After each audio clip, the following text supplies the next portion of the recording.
J'ouvre notre second débat consacré à l'influence de la France en Afrique, alors qu'une épidémie, employons ce terme, de coup d'État frappe les pays francophones depuis 2 ans. Coup sur coup, le Niger puis le Gabon se sont rajoutés à la liste pendant l'été. Quelles conséquences pour les intérêts français? Quelle place la Russie et la Chine sont-elles en train de prendre sur le continent africain? Avant d'en débattre, Fabien Recker nous raconte ces journées de manifestation encore aujourd'hui contre les militaires, la présence des militaires français au Niger.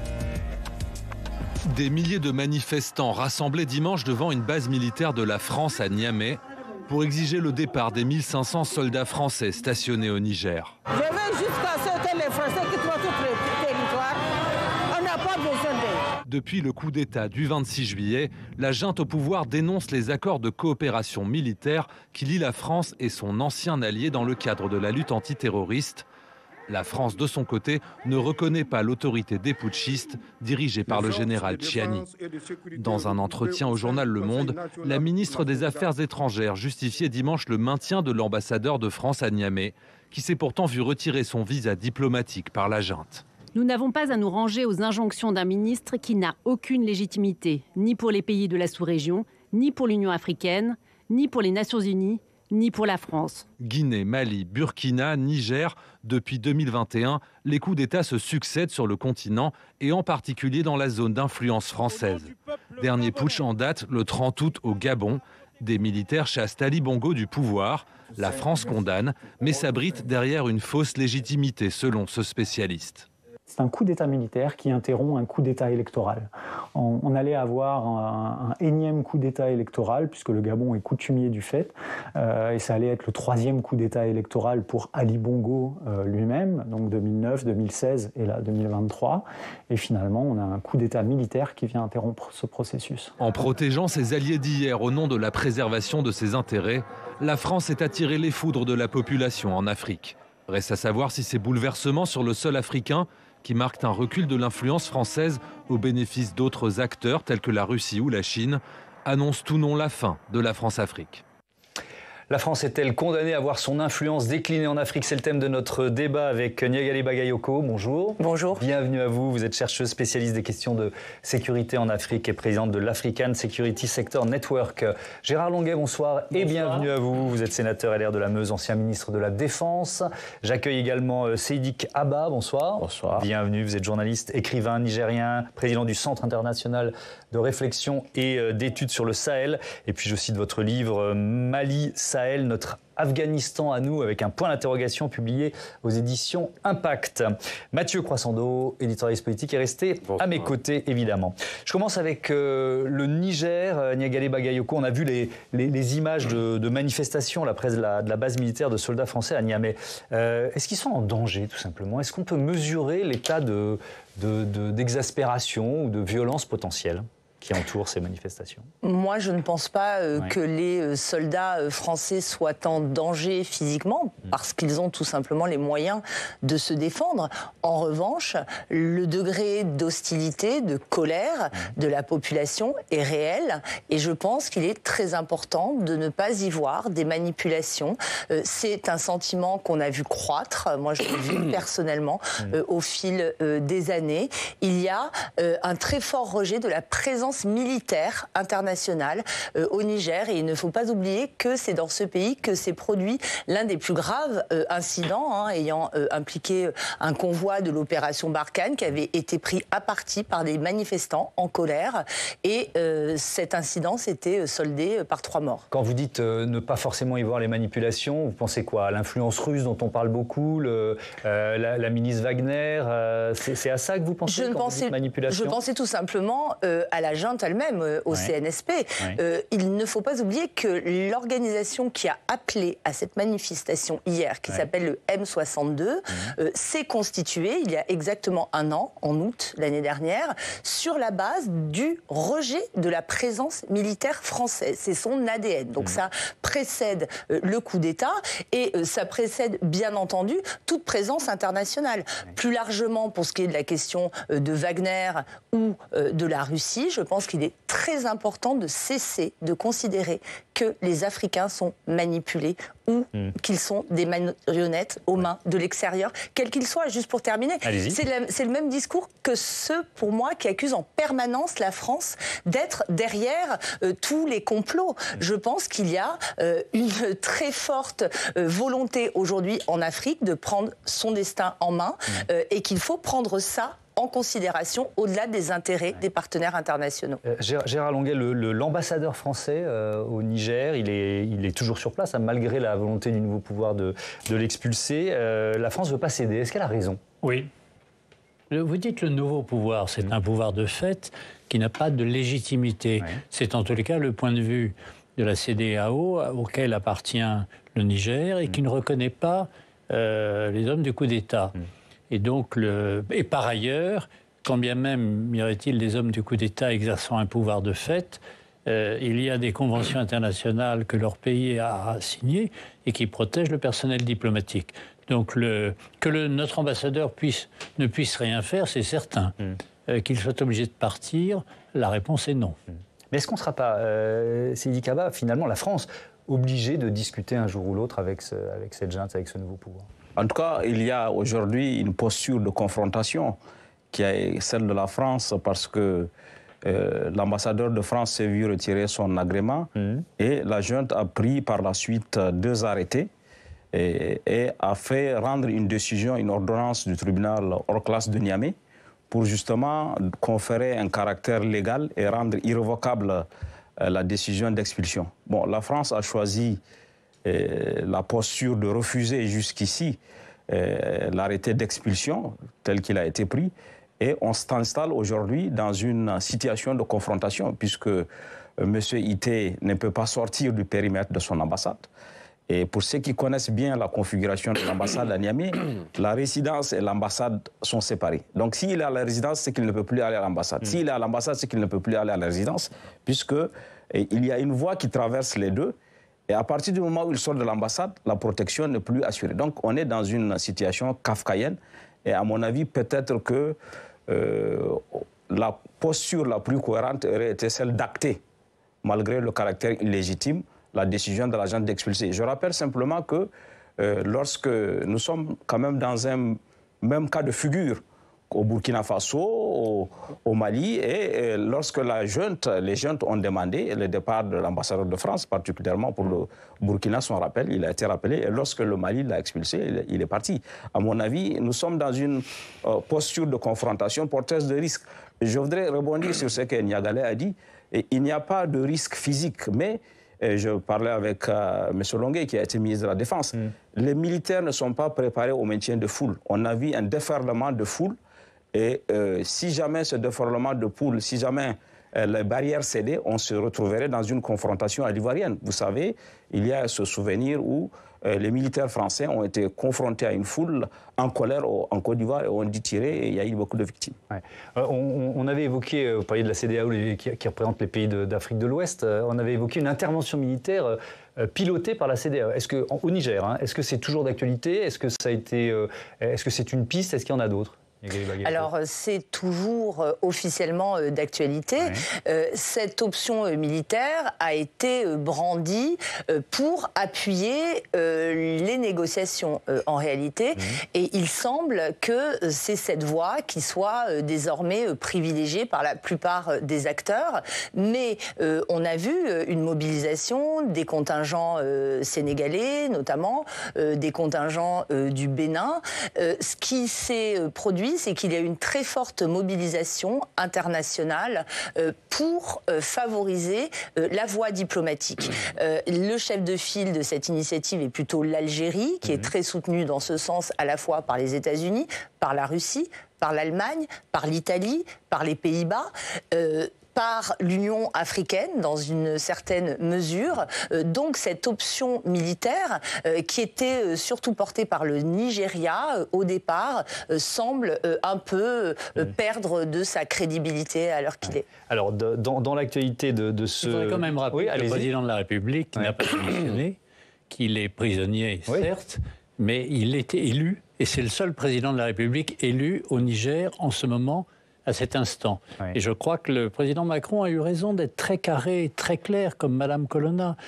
Fassions-nous de la vie du gouvernement français, et je ne suis pas dans la majorité présidentielle, je trouve que le président a raison d'être clair. Il faut s'habituer à soutenir les présidents élus.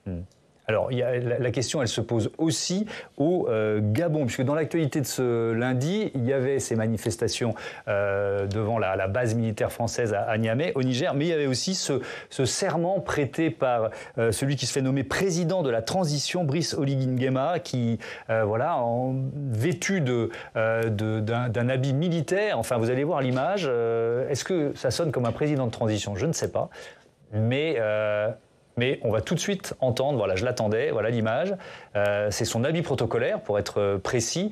Voilà ce que nous dit le nouveau président, Brice Oligui Nguema, président de la transition.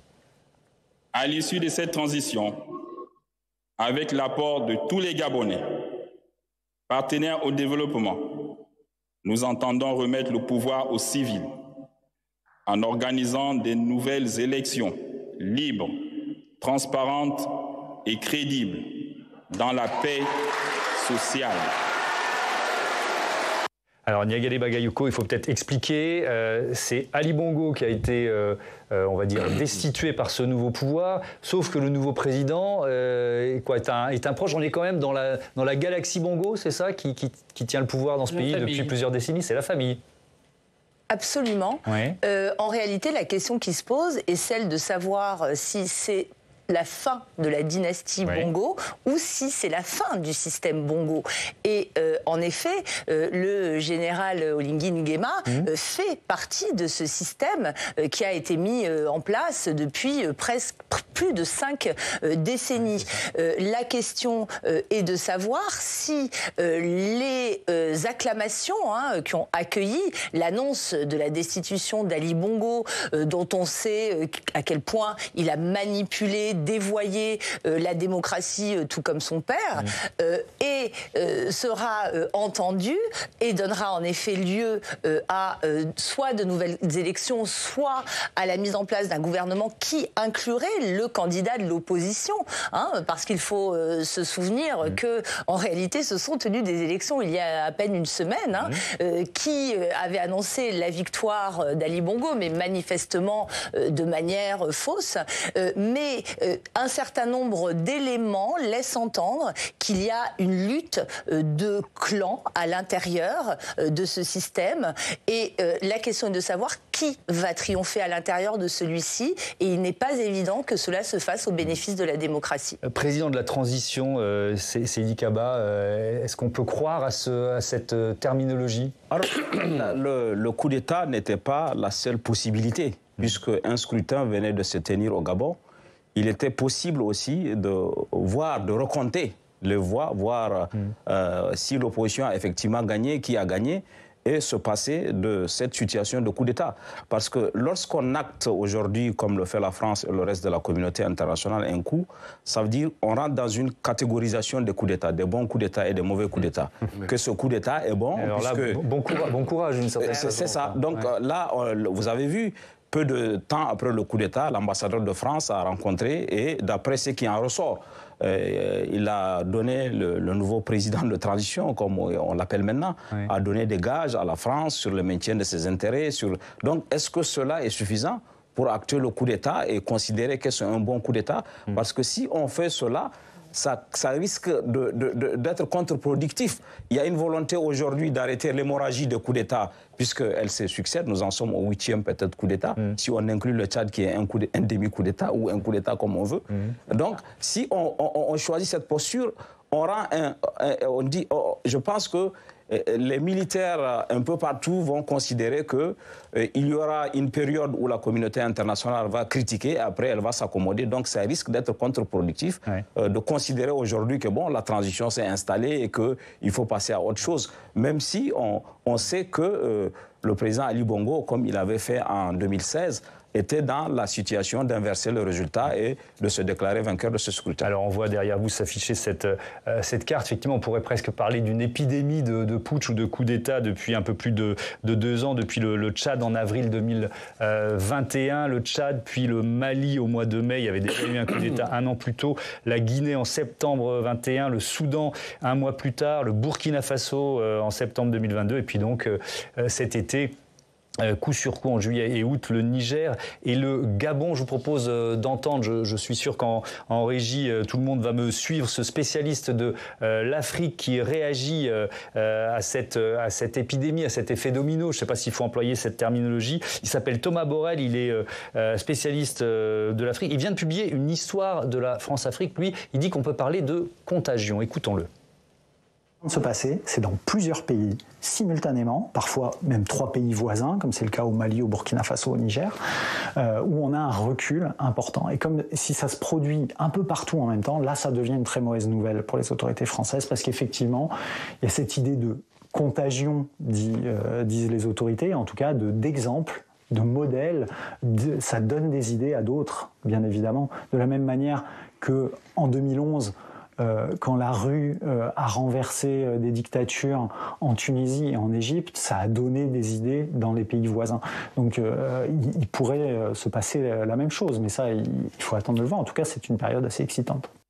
Niagale Bagayoko, est-ce que vous parlez vous aussi de contagion? Est-ce qu'on peut faire autrement qu'en voyant cette liste désastreuse? Et puis surtout, quels sont les risques liés à cette contagion pour vous?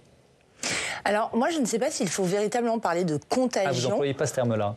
Moi, il me semble qu'il y a une dynamique de fond qui laisse penser qu'on est face à une vague de type révolutionnaire, autoritaire et conservatrice qui bénéficie d'un soutien populaire. C'est ça qui est extrêmement préoccupant. Parce que ces coups d'État, à l'exception très notable des coups d'État qui sont survenus au Tchad, que je qualifie en effet de coup d'État, et du Soudan, ont bénéficié d'un soutien massif dans la rue. Alors même que ce sont très souvent les principes de démocratie, de droits de l'homme qui sont remis en cause. Et on en vient à ce que disait Sédic tout à l'heure. Un principe, c'est un principe et il n'est pas négociable. Il n'y a pas de bon ou de mauvais coup d'État. Quand l'Union africaine, quand la CEDEAO ou la CEAC, pour ce qui concerne le Tchad en l'occurrence, ou le Gabon, la France ou tout autre partenaire international considère qu'il n'y a pas à sanctionner le Tchad, c'est ce qui s'est passé. C'était la première fois que l'Union africaine ne sanctionnait pas ce pays, alors que l'accession au pouvoir d'une junte, qui plus est avec à sa tête le fils du président décédé, accédé au pouvoir en violation de tous les textes, rien ne s'est produit. Et je pense que le tournant s'est produit à ce moment-là. Donc oui, il y a à s'inquiéter de ce phénomène, parce qu'en effet, tous les acteurs internationaux sont décrédibilisés en raison des doubles standards qu'ils ont appliqués en fonction des situations. Et je pense, oui, qu'on est face à un nouveau mouvement. Il y avait eu dans les années 90 des révolutions favorables à la démocratie qui avaient été très puissantes. Aujourd'hui, je pense qu'on est dans une vague très réactionnaire à l'inverse. Ouais, votre avis là-dessus, Gérard Languet? Est-ce que c'est finalement les principes démocratiques qui sont en danger aujourd'hui? En gros, je partage cette analyse. C'est d'ailleurs la raison pour laquelle je soutiens avec conviction le président qui n'a pas démissionné et qui a été élu démocratiquement et assez largement reconnu au Niger. Maintenant, le vrai problème pour la France, est-elle en mesure de faire quelque chose d'utile pour des pays dont l'explosion démographique constitue un défi invraisemblable que nous ne sommes pas certains, nous, Européens, de pouvoir contribuer à régler utilement au bénéfice des populations. Et je crois qu'on parle de la France-Afrique. Ça n'a rien à voir avec la réalité d'aujourd'hui. France-Afrique, c'était... En 1960, j'ai regardé les chiffres, le Niger, c'est moins de 6 millions d'habitants. Ils sont à 22, c'est-à-dire pratiquement 3 fois plus. Comment pouvons-nous, avec les moyens français qui sont limités, je parle des moyens humains, pas des moyens financiers, l'argent on peut toujours en donner. Mais c'est pas ça qui assure le succès d'une coopération. C'est l'engagement des personnes et des entreprises. Or, il n'y a pas cette volonté aujourd'hui en France parce qu'il n'y a pas les capacités humaines pour le faire. Et l'Afrique, celle que je connais, l'Afrique francophone, a besoin de soutien. Et donc, moi, ce qui me terrifie aujourd'hui, c'est que nous avons des jeunes qui manifestent, la France devient le bouc émissaire. Bon, d'accord, on fait le dos rond, on attend que ça passe. Mais le fond du problème... Mais ça, c'est ce qu'on faisait à chaque fois, peut-être. Non, pas du tout. Est-ce que c'est pas différent cette fois-ci? Non, pas du tout. Là, on a aujourd'hui un problème qui est un problème de société, avec une explosion démographique, avec une pauvreté dont on n'arrive pas à se débarrasser et pas de perspective de réussite. D'ailleurs, le Gabon est quand même aussi une tragédie. 40% de la population est sous le seuil de pauvreté, alors que c'est un des pays d'Afrique les plus riches par ses ressources minières et pétrolières. Il y a un vrai problème. Nous ne pouvons pas faire le bonheur des gens sans leur volonté, sans leur adhésion. Je suis un peu désarmé, voilà. Je ne suis pas sûr que ce qui est en cause, le modèle du développement ou le défi démographique. C'est l'absence de développement. Les coups d'État chaque coup d'État est unique. Mais il y a des facteurs internes et des facteurs externes. Comme a rappelé Niagalé, il y a eu une période où, à la fin des années 90, au début des années 2000, il y a eu une dynamique démocratique dans ce pays, particulièrement en Afrique de l'Ouest, avec des alternances réussies, au Mali, au Niger, des élections démocratiques. Et puis, on a assisté à une période de reflux de la démocratie, avec ces troisième mandats qu'on a pu voir ici et là, en Guinée, en Côte d'Ivoire. Et une donc ça veut dire que voilà, une confiscation du pouvoir, alors que la démocratie fonctionnait plus ou moins. Et le fait que la démocratie n'ait pas eu un contenu économique a créé de la déception auprès des populations. Est-ce que cette période, démocratique, ça a aussi créé, parce que Gérard Longuet nous parlait de richesse, de développement, est-ce que ça a aussi créé plus de richesse dans les pays en question? Non, justement, c'est ça. Et c'est cela, la déception envers le modèle démocratique ou envers le dévoiement de la démocratie a créé de la déception auprès des populations, a fait que les gens se sont mis à applaudir le premier changement qui arrive. Dans le cas le plus emblématique, c'est celui du Burkina Faso. Le président Roch-Marc Christian Kaboré a été élu en décembre 2020. Il a été renversé un an plus tard, et ceux qui l'ont élu au premier tour ont appelé le coup d'État qu'il a renversé. Donc il y a quand même quelque chose qui n'a pas marché. Et je pense que le dévoiement de la démocratie, ajouté un peu à cette ambiguïté de la communauté internationale qui peut s'accommoder du coup d'État au Tchad, qui condamne le coup d'État au Mali, qui peut s'accommoder du coup d'État au Gabon. Et d'ailleurs, il n'y a pas que la France. Lorsqu'on voit les États-Unis, leur attitude au Niger est très ambiguë. Pour les Américains, au Niger, l'enjeu, c'est l'arrivée de la Russie. Si la Russie ne vient pas, elle peut continuer à parler avec la junte. Elle s'accommodera du pouvoir quel qu'il soit, grosso modo. En tout cas, la posture américaine aujourd'hui, plutôt que de défendre le retour à l'ordre constitutionnel, elle regarde si la Russie va venir ou pas. Et en parlant avec la junte nigérienne, les Américains ont dit « nous, on ne veut pas que la Russie vienne ». Pour l'instant, ils n'ont pas rompu la coopération. Donc, cette ambiguïté et les facteurs internes ont créé cette situation de coup d'État partout, un peu partout sur le continent. Et il faut trouver le moyen d'arrêter. Et pour moi, la meilleure prévention contre le coup d'État, c'est de retourner à la démocratie, la vraie démocratie. Et espérons que cette option reviendra, on va dire, en haut de la pile. Vous avez parlé de France-Afrique, Gérard Longuet, c'est évidemment un des termes qui allait venir dans un débat comme celui-ci. On va aller un peu plus loin sur ce thème avec Steve Jourdain qui va nous rejoindre tout de suite sur ce plateau. C'est la chronique de Sens Public. À entendre l'exécutif, Steve, la France-Afrique, c'est fini. C'est fini. On va voir cet entretien de Catherine Colonna, publié dans Le Monde ce lundi. La ministre des Affaires étrangères nous dit que la France-Afrique est morte, et c'est pas nouveau selon elle. Elle est morte depuis longtemps. Elle ajoute que la ligne de la France est d'être à l'écoute des Africains, pas de décider à leur place. Fin de citation d'ailleurs. Emmanuel Macron lui-même l'a affirmé. Écoutez, c'était au mois de mars, c'était au Gabon. Notre histoire commune, ici au Gabon, ne nous le cachons pas, c'est aussi celle de la France-Afrique. Et cet âge de la France-Afrique est bien révolu. J'ai l'impression d'avoir déjà entendu ça. C'est pas qu'une impression, votre mémoire ne vous fait pas défaut. On a sorti quelques archives, petit flashback, regardez. Je ne dis pas qu'il faille nécessairement faire table rase et tout effacer d'un seul trait de plume. Mais je dis que la France souhaite engager des discussions avec tous les États africains concernés pour adapter les accords existants aux réalités du temps présent et en tenant le plus grand compte de la propre volonté des pays africains. Le temps de ce qu'on appelait autrefois la France-Afrique est révolu. Il y a la France, il y a l'Afrique et il y a le partenariat entre la France et l'Afrique. Bon, on l'a compris, tout le monde enterre depuis longtemps la France-Afrique, mais c'est quoi ?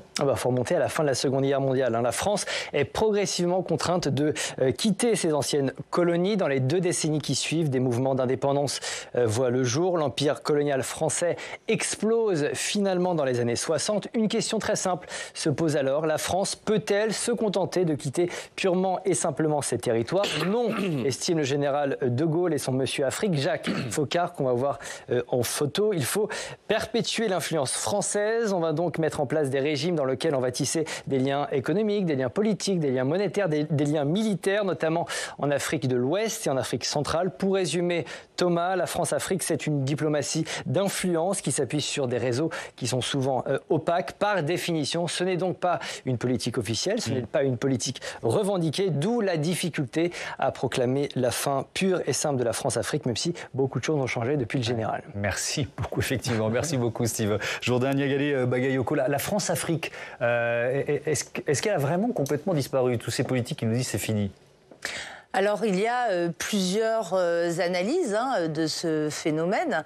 Moi, j'estime que la France-Afrique, dans sa version politico-affairiste, a largement disparu. Il faut quand même rappeler que dans les années 80-90, il y a eu beaucoup de scandales en lien avec ce système de connivence entre des élites africaines et des élites françaises, y compris en ce qui concernait le financement des partis politiques français. On est sorti de cette ère. En revanche, il y a très clairement encore des relations privilégiées qui sont tissées avec un certain nombre de régimes dont le moins qu'on puisse dire est qu'ils se caractérisent justement par la gestion néo-patrimoniale et par la corruption, le népotisme qui est propre à leur mode de gouvernance. La tournée du président Macron au mois de mars ou l'été dernier a eu pour première destination justement le Gabon d'Ali Bongo. Alors au motif qu'il y avait la conférence sur les forêts, mais enfin tout de même, juste après un discours qui annonçait que la démocratie faisait partie de l'ADN de la politique étrangère de la France, ce choix est étonnant, tout comme les relations avec Paul Biya, avec Denis Sassou Nguesso, etc. Aujourd'hui, il est très difficile de donner du crédit à une position qui a du mal à faire le choix entre le soutien à des valeurs et la promotion d'intérêts. Et aujourd'hui, je pense qu'il est absolument... Ça s'appelle pas la réelle politique, ça s'appelle la réelle politique, absolument. Mais souvent, la réelle politique, il y a qu'à lire Kissinger, s'oppose à la politique de Brzezinski qui valorise la promotion de principes. Aujourd'hui, c'est ça qu'on reproche, en effet, à la France ou plus largement aux partenaires occidentaux, c'est d'utiliser la démocratie, les droits de l'homme comme un paravent de leur intérêt et non pas d'afficher très clairement leur réelle politique. Gérard Longuet, si on parle du Gabon, est-ce que la France, par intérêt économique, notamment pétrolier, est-ce que la France a soutenu la famille Bongo, s'est aveuglée, l'a soutenu trop longtemps? Nous ne sommes pas électeurs au Gabon. Non, je vous écoute, mais bon, je ne suis pas complètement d'accord. Effectivement, il y a des choix politiques qui peuvent être faits par un président de la République qui va dans ce pays ou pas. La période récente, il se trouve que j'étais ministre de la Défense lorsque l'ONUCI et l'armée française à Abidjan a réinstallé le président élu, Alassane Ouattara, en suggérant au président Gbagbo, avec des moyens assez énergiques, d'abandonner la place. Nous l'avons fait sur une demande des Nations Unies, avec l'assentiment des pays de la CEDEAO et de l'OUA, et nous l'avons fait avec des moyens d'ailleurs extrêmement limités, comme ensuite le président Hollande a décidé d'intervenir au Mali, à la demande du gouvernement malien, parce que s'il n'était pas intervenu, il est assez vraisemblable que des raids comment les qualifier, islamiques peut-être, sahéliens, touaregs, ce que l'on veut, en tous les cas, qui déstabilisaient l'État et qui utilisaient la force, comme on l'a vu dans le nord du Mali, la force et la pression sur les populations civiles avec un islamisme militant qui était insupportable aux populations, bien, c'est à leur demande. Bon, il se trouve que nous ne pouvons pas réussir un projet politique avec des moyens strictement militaires. Ça, j'en suis absolument convaincu. Je connais trop l'histoire de mon pays pour savoir que l'usage de la force militaire n'a de sens que s'il est au service d'un projet politique. Or, il n'y avait pas de projet politique au Mali et en tous les cas, il n'y a pas eu de volonté de trouver un accord entre les populations je dirais du bassin du fleuve et puis les populations mobiles et nomades du désert. Alors s'ajoute à cela évidemment la crainte de l'islamisme et les États-Unis par exemple, vous avez raison de le dire, les États-Unis sont réalpolitique dans cette affaire africaine. Ils se fichent pas mal et ils l'ont montré. Ce qu'ils veulent simplement, c'est que l'État islamique ou ses filiales ou ses associés prennent le pouvoir. Alors, de ce côté-là, ils ont pour l'instant réussi. Référence au Mali, l'opération Barkhane qui prenait la suite de l'opération Serval. Donc les soldats français sont partis du Mali il y a un an. Qu'est-ce qui se passe depuis ? Est-ce que ceux qui le combattaient, c'est-à-dire, alors je emploie les termes de djihadistes, ont repris du terrain? Qu'est-ce qu'on peut en dire? Non, il faut être très exact. Lorsque les soldats français se sont retirés du Mali, le dernier soldat, le 15 août 2022, qui a traversé pour aller au Niger, le Niger étant devenu aujourd'hui l'épicentre de la présence française au Sahel, les emprises qu'ils ont rétrocédées devaient normalement, les emprises militaires françaises devaient normalement être réoccupées par les forces armées maliennes et leurs nouveaux partenaires, les Russes et Wagner. En termes sur le terrain, cette place n'a pas été effectivement occupée. Il y a eu un regain de l'activité djihadiste, particulièrement dans la zone des 3 frontières, au niveau qui est commune au Niger, au Burkina et au Mali. Il n'y a pas eu de valeur ajoutée. Et je pense qu'il ne pouvait pas avoir de la valeur ajoutée parce que une des erreurs qui a été commise dans la réponse aux défis sécuritaires au Sahel, c'est de penser que c'est une question purement militaire et sécuritaire. On a connu... C'est pour ça que vous titrez notre Afghanistan à nous dans votre livre. Parce que les résultats n'ont pas été à la hauteur. Et ça a pu alimenter le rejet de la France. On a pensé, y compris en France et dans les pays de la région, qu'il suffisait d'augmenter le nombre de soldats. En janvier 2020, lorsque le président Macron se réunit à Pau avec ses homologues du Sahel et qu'ils ont constaté que sur le terrain, les rapports de force n'étaient pas favorables aux armées africaines, la France a décidé d'envoyer 600 soldats supplémentaires, les autres parce que on est dans la posture de penser que la solution est purement militaire et sécuritaire, alors que le défi sécuritaire au Sahel a une dimension économique. Les jeunes qu'on peut recruter pour 115 €, pour 110 € dans les groupes djihadistes, la question de la gouvernance, la question de la cohésion sociale, tout cela, si on ne l'intègre pas pour construire un paradigme qui amène une réponse holistique, on passe à côté de la solution. Mais donc ça veut dire, Gérard Longuet, qu'il y a un constat d'échec de ces deux opérations? Fondamentalement, l'échec est politique. Il n'y a pas de projet politique malien. Et jusqu'à présent, je ne le vois pas.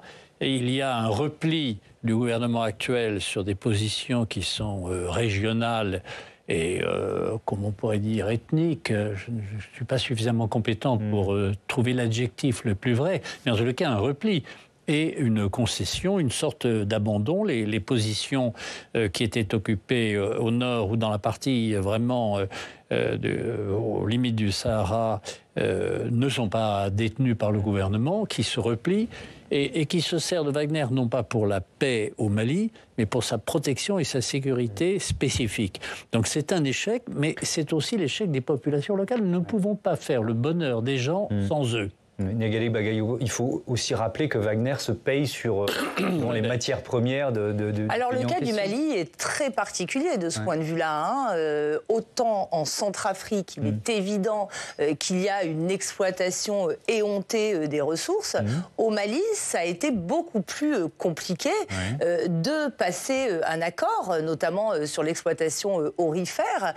Manifestement, les partenaires russes n'ont pas obtenu gain de cause cause.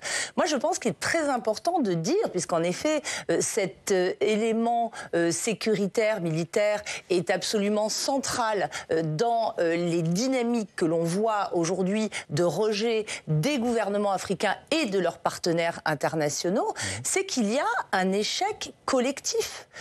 Qui a vraiment réussi à contrer la menace djihadiste, son enracinement, son expansion, y compris vers les pays du Golfe de Guinée. Alors bien sûr, il y a eu des succès tactiques obtenus par l'armée française, mais globalement, on ne peut pas considérer que la France, ou le G5 Sahel, les États sahéliens avant tout, bien entendu, la Russie, parce qu'on ne peut pas dire non plus que Wagner ait obtenu les moindres résultats en termes de capacité à contenir la progression de cette menace. Ce qui se passe au Mali aujourd'hui, au-delà de la volonté de préserver le régime, c'est qu'on voit au contraire reprendre la guerre contre les Touaregs au nord. C'est ça la préoccupation aujourd'hui majeure à Bamako. On le voit, si on suit, alors ce n'est pas sur le devant de l'actualité, d'ailleurs je pense que tout ce qui se passe notamment au Niger permet de faire diversion, mais c'est ça qui se produit aujourd'hui. Mais ça veut dire... Je voudrais simplement... Oui, c'est le problème malien. Et c'est le problème des Maliens.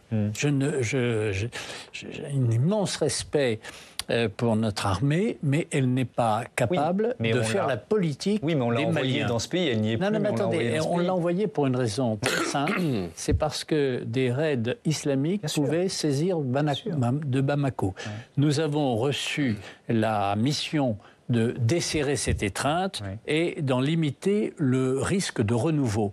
Au-delà, ce n'est plus notre mission. La mission des Maliens, c'est de s'occuper de leurs affaires eux-mêmes. C'est Idi Kaba. À l'époque, effectivement, on parlait du risque d'un autre État islamique au Sahel. Est-ce que ce risque existe encore aujourd'hui ? Non, à proprement parler, la menace djihadiste, elle existe. Mais les risques de voir s'installer un califat islamique avec des entités entières qui sont contrôlées par l'État islamique ne me paraît pas réel. Mais la menace elle-même, elle existe et elle continue de se diffuser. C'est là où c'est le plus préoccupant.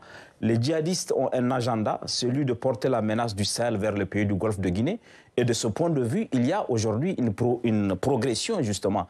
On n'a pas réussi à contenir l'extension de la menace territoriale, l'extension territoriale, je veux bien dire, puisque elle est descendue maintenant du Sahel vers des pays comme le Bénin, qui a été régulièrement attaqué, le Togo, qui est régulièrement attaqué, et il y a cette menace de transposer la menace djihadiste du Sahel vers le Golfe de Guinée. Et ça c'est un élément important. Mais comme il a été dit, un des facteurs qui a pu accélérer, c'est aussi l'échec de la mise en œuvre de l'accord d'Alger en ce qui concerne en ce qui concerne le Mali particulièrement.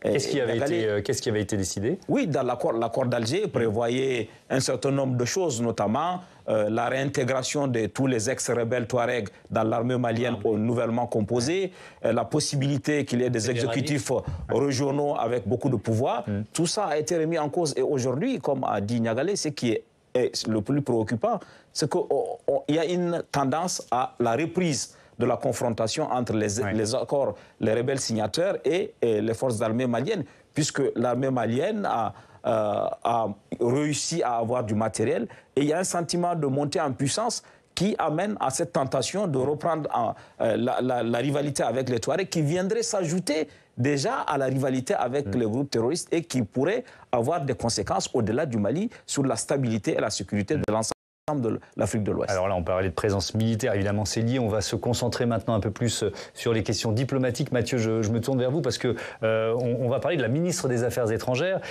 qui est sortie, on vient de le voir rapidement tout à l'heure grâce à Steve, cette interview dans Le Monde, sortie de son silence pour rappeler la position de la France dans sa politique africaine. Ça vous étonne? Oui, ça m'étonne un peu parce que jusqu'à présent, elle occupait un portefeuille clé du gouvernement, Catherine Colonna, mais elle brillait surtout par sa discrétion. Alors discrétion, ça peut être une qualité diplomatique, mais on ne peut pas être juste discret. Il faut aussi savoir parfois dire les choses clairement et porter la voix de la France.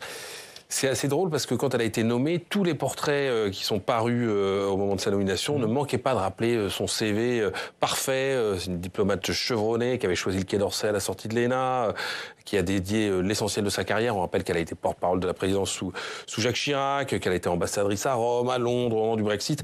Bref, tout le monde disait voilà une parfaite ministre des Affaires étrangères. Et en fait, elle s'est révélée depuis un an, parce qu'enfin un peu plus d'un an maintenant, elle est là depuis juin 2022, assez transparente, assez peu connue des Français, au point que beaucoup de ses collègues au gouvernement la donnaient même partante au moment du remaniement qui a eu lieu en juillet dernier, arguant que la voix de la France manquait de coffre et qu'elle avait même déçu en haut lieu à l'Élysée. Et pourtant, elle est restée. Eh bien oui, à la faveur d'un remaniement qui s'est avéré plus limité que prévu, et parce que au-delà de son style, il est quand même difficile de lui faire le reproche de ne pas exister dans un domaine qui est déjà traditionnellement réservé au président de la République, et qui là en plus est considéré vraiment comme une chasse gardée. Supprime le corps diplomatique. Voilà, par Emmanuel Macron. Alors, le tropisme international d'Emmanuel Macron n'est en effet plus à démontrer. On sait que le président de la République aime traiter en direct, de dirigeant à dirigeant, face à face, au téléphone, avec ses homologues étrangers. C'est encore plus vrai depuis le déclenchement de la guerre en Ukraine. C'est aussi vrai avec l'Afrique, on l'a vu, recevoir ou y aller. Et puis, sa ministre des Affaires étrangères est souvent réduite à un rôle de... j'allais dire télégraphiste si j'étais méchant, mais en tout cas, on la voit pas à la manœuvre, comme on peut voir un Blinken, par exemple, dans l'administration Biden aux États-Unis. Et pourtant, les chantiers de la diplomatie française sont énormes. Eh bien oui, ils sont énormes. Alors, on les connaît tous rapidement. Il y a le dossier ukrainien, bien sûr, qui finira bien par retrouver une dimension diplomatique, malgré les essais jusqu'ici infructueux auxquels s'est heurté le président de la République. Il y a l'Afrique, bien sûr, dont on vient de parler, mais il y a aussi les relations avec les pays du Maghreb. On sait que le Maroc, l'Algérie, c'est quand même particulièrement empoisonné en ce moment, les relations avec la France. Il y a le Proche et le Moyen-Orient, où Paris espère reprendre la main. On le voit faire des courbettes à certains pays du Golfe, et puis évidemment avec l'Arabie Saoudite, puis aussi la Chine et l'Inde, tiens, où le président de la République va aller très prochainement. Ouais. Pendant l'été, je crois que c'était le 7 août de mémoire, il y a 3 sénateurs LR, Roger Carucci, Bruno Retailleau et Christian Cambon, qui ont adressé une lettre ouverte au président de la République, qui a été signée par 94 parlementaires issus de plusieurs bords politiques. La question qui se posait, c'est: sommes-nous condamnés à l'effacement de la France en Afrique? Gérard Longuet, qu'est-ce que vous répondez à ça? On n'est pas condamné à être effacé, bien au contraire, mais on est en compétition avec le monde entier. Et c'est nouveau, dire par là que vous parlez de la Russie, c'est pas la préoccupation principale, car la Russie reste un pays sous-équipé en finances, en technologie et en hommes. La Chine, en revanche, elle a de l'argent, de la technique et des hommes. Les États-Unis, pour autant qu'ils s'intéressent à l'Afrique, ce qui reste à prouver, sont également des compétiteurs, et nous avons en Europe des pays moins connus, mais qui sont extrêmement présents et utiles d'ailleurs aux Africains. Je pense à l'Italie, je pense à l'Espagne, par exemple. Le Maroc est très présent en Afrique, c'est un pays extrêmement intéressant. Donc la France n'a aucun monopole en Afrique, et ce depuis 40 ans. Il faudrait que les Français s'en rendent compte un jour, et il faudrait qu'ils acceptent l'idée que la tâche rose s'est terminée depuis 70 ans. Or, souvent, quand les journalistes nous parlent des relations entre la France et l'Afrique, ils ont l'impression que nous sommes toujours présents. C'est faux. Les Libanais sont beaucoup plus présents en Afrique noire que ne le sont les Français. Il y a à Dakar une école catholique privée. Elle est portée à bout de bras par les Libanais, pas par les Français. Donc, il faut bien accepter l'idée que nos 65 millions d'habitants qui ont à développer un pays qui a bien des difficultés n'ont pas les moyens humains d'être présents en Afrique comme ils l'ont été. Merci. Nous sommes dans une concurrence, il faut accepter cette concurrence. Merci beaucoup, merci à tous d'avoir participé à ce débat. Seydi Kaba, je rappelle le titre de votre livre, Mali, Sahel, notre Afghanistan à nous, livre publié aux éditions Impact. Voilà, c'est la fin de ce premier numéro de la 3e saison de Sens Public. Je voudrais remercier encore une fois toutes les équipes de Public Sénat qui ont travaillé d'arrache-pied pendant cet été pour nous offrir ce tout nouveau décor. J'espère qu'il vous plaît. On va continuer de le faire vivre ici à Sens Public et dans toutes les autres émissions de la chaîne. Il est modulable, vous verrez, vous allez sentir la différence. Voilà, merci beaucoup. À demain, belle soirée.